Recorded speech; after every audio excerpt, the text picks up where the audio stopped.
Good morning, everyone. It's really a pleasure to be here. My name is Richard Sinkoff. I'm the Director of Environmental Programs and Planning at the Port of Oakland, and I'm going to be joined in this presentation by my colleague Douglas Herman, who's an environmental scientist at the Port. So before I start, let me just say a few introductory things. First, I want to thank the League of Women Voters of the Bay Area for the invitation to the Port of Oakland on behalf of our Executive Director, Omar Benjamin, on behalf of the Board of Port Commissioners here at the Port of Oakland. Also, I'm delighted to hear that I, as a member of the American Planning Association and the American Institute of Certified Planners will be getting some credit for this. That's really nice to know, because I'm absolutely sure I'm behind in my continuing education credit, so thank you very much. And also, it's really a pleasure, Professor Rosenfield, to be on this panel with you today. What an honor. So just a few words about the Port of Oakland, especially to this audience. For those of you who don't know, right here in the Bay Area, we are home to the 5th largest container port in the United States, and this is actually very significant because California, you know, is not only a part of the U.S., but we're really part of the community of the Pacific Rim.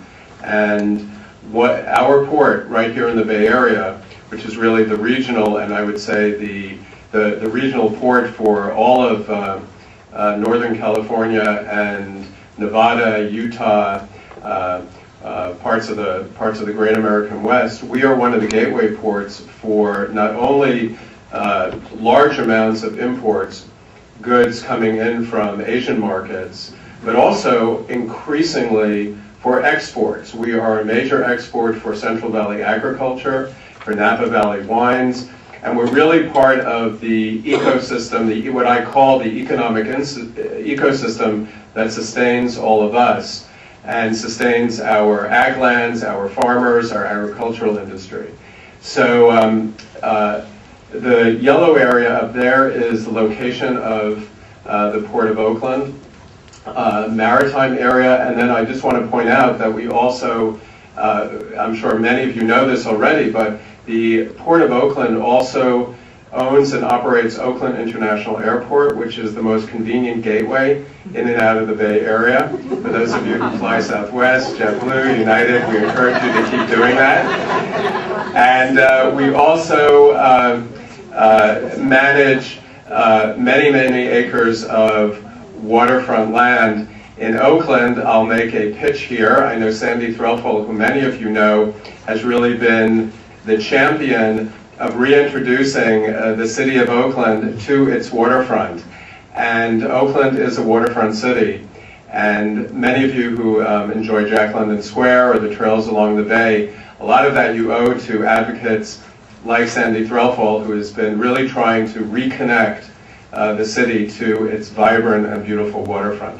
So all of those areas are highlighted there. Yellow is our maritime area. Sort of the lilac is the waterfront commercial real estate areas, and then of course Oakland International Airport.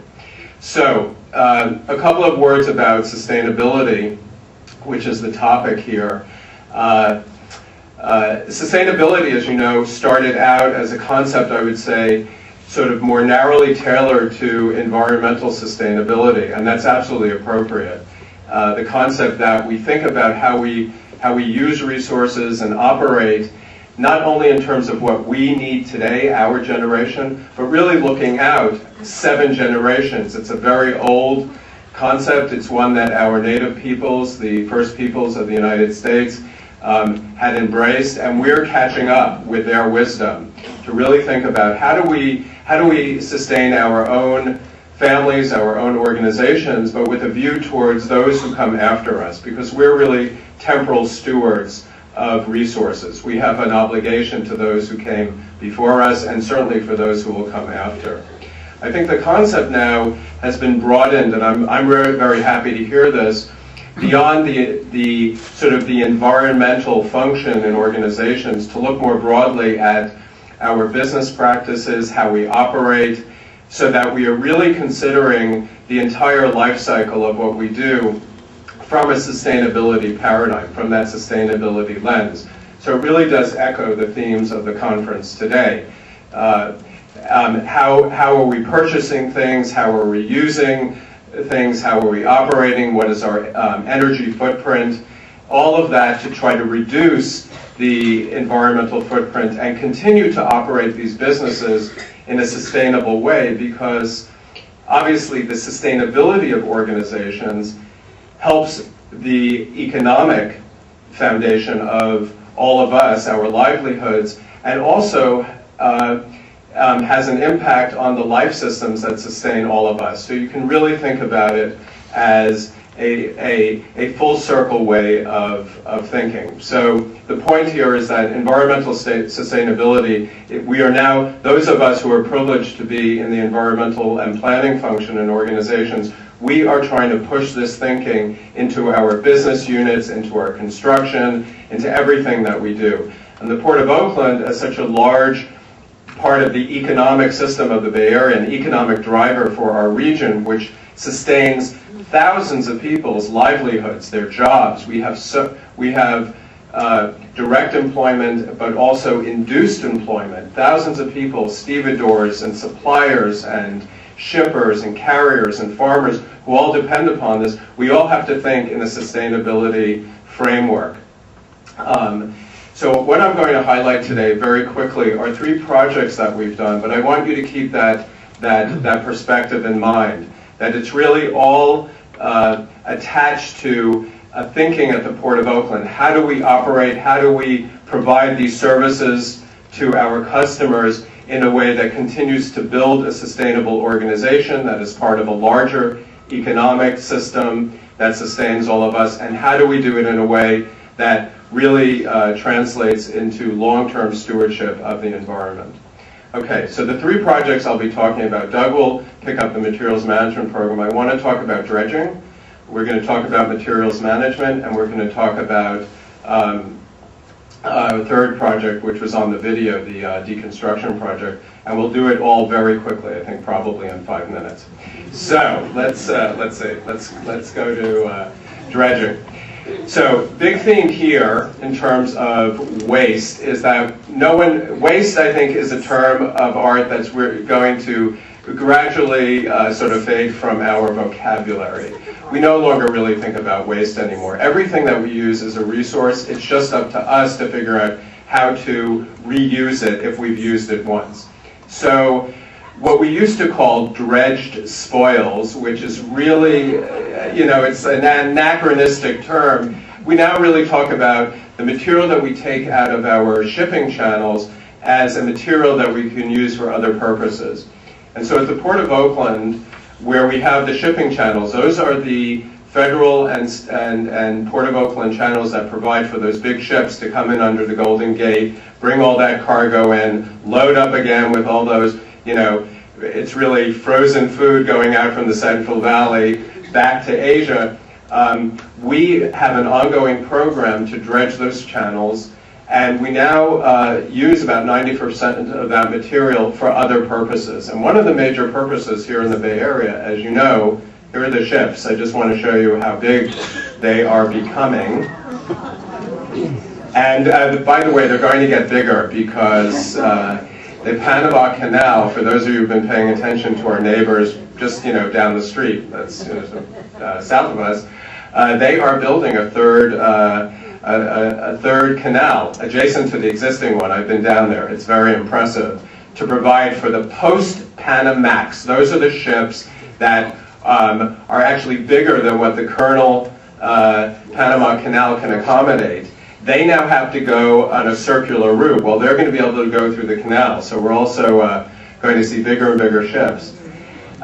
Here in the Bay Area, you can see where Oakland is located regionally, at least in the top part of the northern part of the Bay Area. There are many, many wetland sites around the bay that we are trying to restore as a regional effort to bring back those vital tidal wetlands that really provide the nurseries for biological life in the bay. And two of the major sites are at Hamilton Field and also Montezuma Wetlands, which is in Solano County. So you've also got the big project in the South Bay many of you are aware of. Here are the channels at the Port of Oakland. So if you're familiar with the City of Oakland geography, you can see in the northern part of this photo the Bay Bridge. So those are the shipping channels. We have berths. That's where the ships go on the inner harbor coming into Jack London Square. And we also have berths on the outer harbor, and that's the major channel that goes out. You can really think about these as shipping lanes in the middle of the bay. And we have to keep those dredged, and we now have to dredge them to minus 50 feet. They're actually dredged, but we have to maintain them for those big ships. Another project that we did as part of the beneficial reuse was we developed a park in the middle of the bay, in the middle of the port area called Middle Harbor Shoreline Park. Also used the material from the dredging channels. And this, I'll just give you some visual, some images of the dredging operation itself. So I know we want to get to materials management. So this is one of the dredgers. Here you can see the work that was being done at Middle Harbor Shoreline Park to create that subtidal wetland. This was the work that was done again to raise the profile of the dredged area so that it would provide that tidal wetland that, so when the low tide is out, the birds can come in, they can feed, and at high tide the small benthic organisms can really thrive. This was the dredging project itself on a beautiful day. And here you have a view of Hamilton, the Hamilton Wetlands Restoration Project. I'll flip through these quickly so you can, we can come back to them later if you have some questions. I just want to say one thing about the dredging project itself. Let me just go back to this, which is, for those of you who are not aware of the restoration effort, many of the areas that we're restoring are the ones that are used for agricultural purposes previously. They're behind those small levees or those dikes. So if we were to allow them to naturally restore themselves by opening up those dikes and just letting the tidal action redeposit the sediments, it would take sometimes 20, 30, 40 years to do that through a natural process. By depositing the dredge material there, we're able to accelerate the return of those areas to wetland use. With that, I'll turn it over to Douglas Herman. He'll take you through the materials management project. Good morning. So materials management program was started back in 2004, and it was started because we were going to start the airport development program, a big reconstruction of Oakland Airport, because many of the roadways and the ramps at Oakland Airport have become deteriorated. So when we thought about the materials management program, of course we wanted to increase sustainability, reduce regional truck traffic. What the port did in the past was take all the construction debris from its construction projects, the concrete, the asphalt, and the soil, and truck it off the airport, and then buy virgin material and bring it back on the airport. And it was very expensive to do that. So Richard and others in engineering and planning came up with this idea of a centralized location on the airport to handle this construction debris. So of course we wanted to reduce waste in regional landfills and increase efficiency. We didn't really think about efficiency until we started the program. It's like, okay, we're taking this material, we're trucking it 20 miles. Instead, we'll just truck it 1 mile to the materials management site, we'll process it there and bring it back. So you can imagine the truck trips it saved by not having to go so far off the airport, and the money it saved also. So we also, when we set up the M&P sites, there are sensitive habitats on Oakland Airport. We had to do pre-construction surveys to make sure that we weren't impacting sensitive habitats out there or sensitive species. We do have one threatened bird out there, the northern harrier. It's a raptor, and so we had to do pre-construction surveys to make sure that we didn't impact its habitat. So this is Oakland Airport, and when we did our planning study, we looked at 4 sites to use for our materials management. The 2 sites on the south field, the airport's broken into the south field, and oh, look at that, I can use this. Okay, the airport's broken into the north field, which is the old airport, and the south field, which is the newer airport that was constructed in 1961. And the whole south airport is surrounded by a dike, also Bay Farm Island. So we had one site on the south field broken into two areas. We had one site, this is Harbor Bay Parkway. This is called the D5 site. This is Doolittle Drive. And then the other site's over here by Doolittle and Davis Street. It's called the Eden Road site. We started at the D5 site, but we soon realized that the best site for the airport construction projects was this one on the south field. We also call it the 65-acre site because it has 65 acres of upland. This is a wetland here, and wetland area is over here. So we can only use this small area here, the 65 acres. So these are some of the construction projects that were coming up. The big ramp project on the north field called the LA-12 ramp. This is about a 10-acre project. The hangar 1 through 5 reconstruction, which is about 20 acres. This is remaining overnight parking for aircraft. A ramp and apron, it's basically parking spaces for aircraft. And then the big one is it was East Apron Phase 1, 2, and 3. This is about 300 acres of ramp that had to be reconstructed. And then FedEx also had a project. But there are also a bunch of other small projects taking place. This is the materials management site. This is Ron Cowan Parkway. And to enter the site, there's a gate at the corner of Ron Cowan and Air Cargo Road. So this is Kaiser Air on the north field. And this is a ramp. This is where they park aircraft. Just wanted to throw that in there. Some people don't know. This is a ramp that's damaged, and this is what a lot of our ramps looked like back in 2004, both on the north field and the south field. The reason this is a problem is because you can have loose pieces of rock that can be sucked up into a jet engine. So these jets are $50, $100 million, so you don't want that to happen. So you want to make sure you have a nice ramp. So what we did is we jackhammer the concrete. We use excavators to pick up the concrete and the soil. And the way our ramps were built in the old times is we would put concrete right on top of soil. And this worked, but it didn't let the ramp last that long. So what we do is we take away the concrete and we take away the soil. Okay. And this is another picture of Kaiser Air on the north field, Hangar 5, where we've taken away the ramp and the soil. This is a truck dumping soil on the materials management site. This is called a bottom dump. You put the soil in the top and the truck comes along and dumps it from the bottom. It makes it real quick. This is a truck dumping concrete at the materials management site. This is a crusher on the materials management site. We blend the concrete, asphalt, and soil, put it in a crusher. Crusher has big iron bars that smash the rock, and it falls through screens, and the screens are 1.5 inches minus. So any rock that's less than 1.5 inches minus will then be put into a stockpile. That stockpile, we take that rock and we take it back to the site and we put it on the ramp. So now we're using rock instead of soil to build up our ramps. Makes the ramp a lot stronger. So the ramps we're building now can last 50, 60, 70 years. This is a ramp being constructed. These are steel dowels that connect the ramp. This is a ramp on the south field, East Apron Phase 3.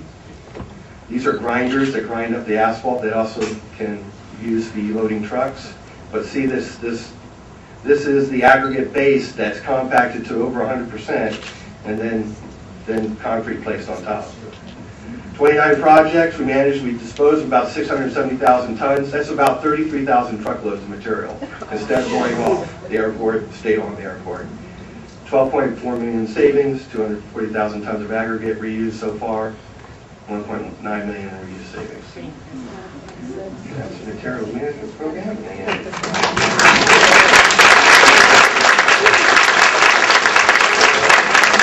Okay. All right. So I've got 1 minute to go. Doug, is it correct that all of this is concrete? Would that satisfy Professor Rosenthal? Yes. The white roofs? Yeah. Okay, we're going to put that into our presentation. All right. So you saw the video on the deconstruction project, and I've got 1 minute, so I'm going to be very, very brief. Let me just point out using, let's see, where's the mouse? Oh, here it is. Okay. So here this is the former Oakland Army base. So the big reuse, recycle, reduce, recycle, reuse theme here is, as we have bases that close, we had to figure out how to reuse and recycle them. We have to bring existing land into new productive use. That's also a big concept, rather than going to a green field, which is virgin land or ag land outside the region, and developing that. I mean, it's a concept of smart growth that we also apply, believe it or not, to the Port of Oakland. Your industrial facilities can also be put to new productive use. So the Army base and the naval bases that were in Oakland, but also around the Bay Area, we're all thinking about how to return them to productive use. And for those of you who are following the big development in Oakland, we are planning with the City of Oakland to redevelop the entire former Oakland Army base into a new trade and logistics center. So I will just toggle through here. You saw the video. My time is up. There you go.